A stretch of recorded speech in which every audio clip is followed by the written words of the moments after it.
The CTF won. They threatened to take the government to court, and the government backed off this illegal tax grab.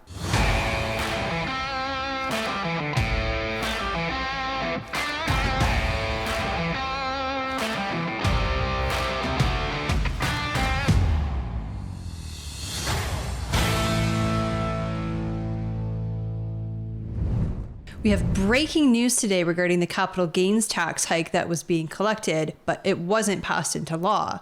As a result of the immense pressure from the lawsuit filed by the Canadian Taxpayers Federation and all of the Canadians across the country that called and wrote their MPs and the federal government, they were forced to back off and cancel this illegal tax grab for 2025. But the story doesn't end there. Let's take a look. With tax filing season just around the corner, the Trudeau government is delaying the rollout of one of its signature tax policies. The implementation of the capital gains tax has been pushed back to February 1st of 2026. So that means when you do file your return in the coming months, you don't need to worry about that. So the tax was part of the Trudeau government's 2024 budget. It was supposed to come into effect immediately, but it was never passed into law before Parliament was prorogued. The tax would be charged to Canadians who earn more than $250,000 on the sale of assets like cottages, second homes, or investment properties. The Canadian Revenue Agency had proactively started collecting the tax. It's unclear how that will be resolved.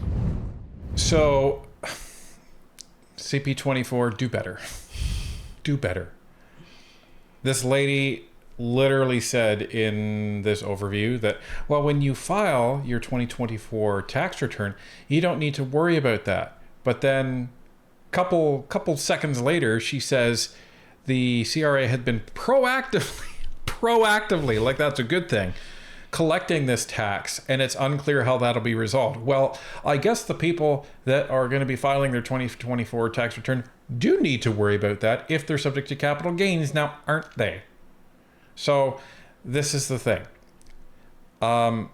This is why everyone was upset about this in the first place, because you never know what's going to happen. So you can't just start collecting taxes assuming legislation is going to be passed. Never mind the fact that all three opposition parties have said they were going to vote down the government. Never mind the fact that Parliament's prorogued. Never mind the fact that the actual bill and legislation didn't get to be discussed, debated, or voted on, never mind passed in the government, and never mind the fact that there's probably going to be an election in the spring. But here's the thing.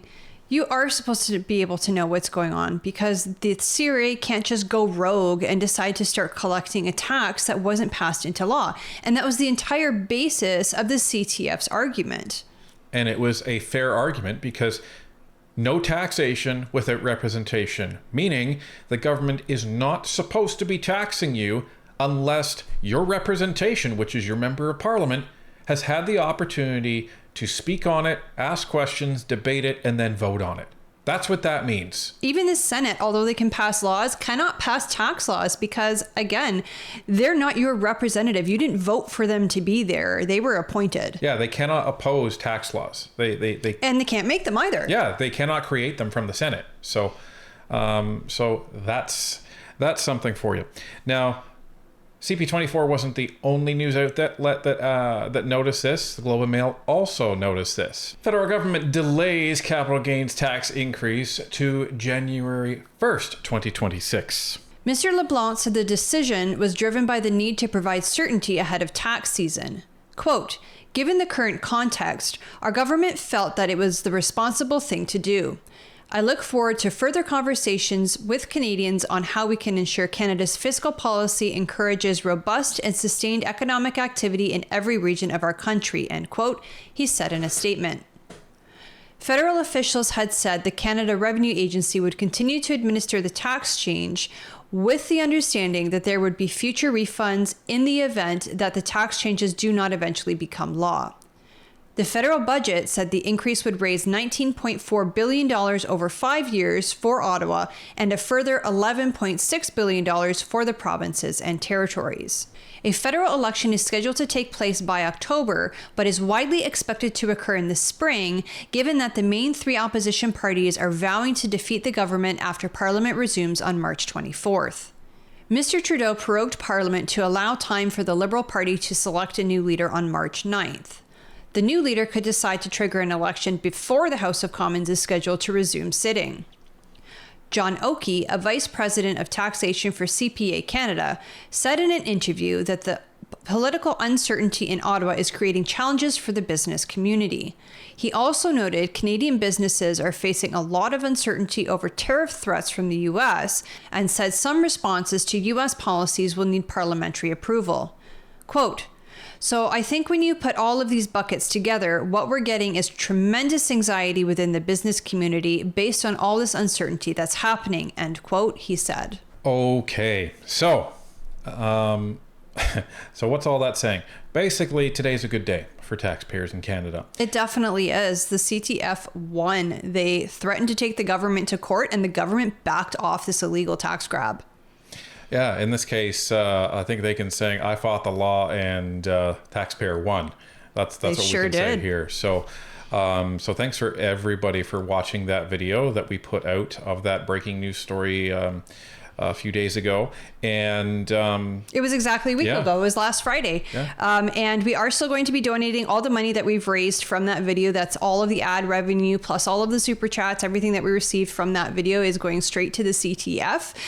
We told them that we would give them the revenue from the first week, which ends today, Friday. So we should have those numbers by the weekend, and we'll be making our donation over the weekend for them. And for those wondering, that's going to be basically 95% of the revenue that we earn for that video. So thank you everybody for watching, sharing, commenting, everything. All of that helps a video like that really get the exposure. And we ended up with around 200,000 people watching it. So great job, everybody. Right. And even though they have won this court case, essentially they filed the documents and the government backed off. I think that's a huge win.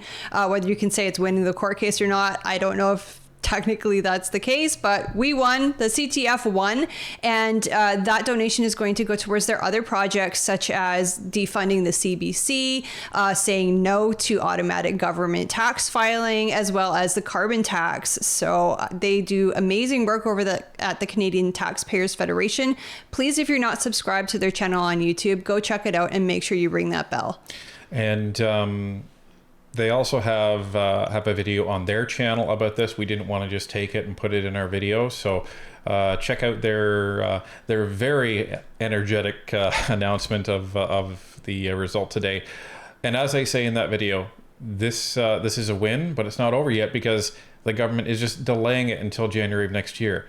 And for any of you that may be considering voting Liberals in the next general election, understand that these same cabinet ministers that are all supporting Carney, they're the ones that are supporting keeping this job-killing, entrepreneur-killing, business-killing tax change in the tax law and launching it next January. So just understand that the people that are supporting Carney are the people that are in favor of increasing your taxes. Because it's not just taxing the rich, it affects all of us. I mean, big businesses are the ones that would pay capital gains tax, and they're the ones that provide Canadians with jobs. Well, and if you have a second property that you're thinking of selling, if you have a cottage that you're thinking of selling, that's potentially going to affect you as well. So it is not just the 0.13% that Chrystia Freeland initially said. And I guess we shouldn't forget that she's now completely against the capital gains tax change that That's she right. architected in the first place on her leadership bid. So anyway, that's it for this video. So great day in Canada. It's a good day to celebrate. We got to take the wins where we get them, especially when it benefits the Canadian taxpayer. So hats off to the CTF.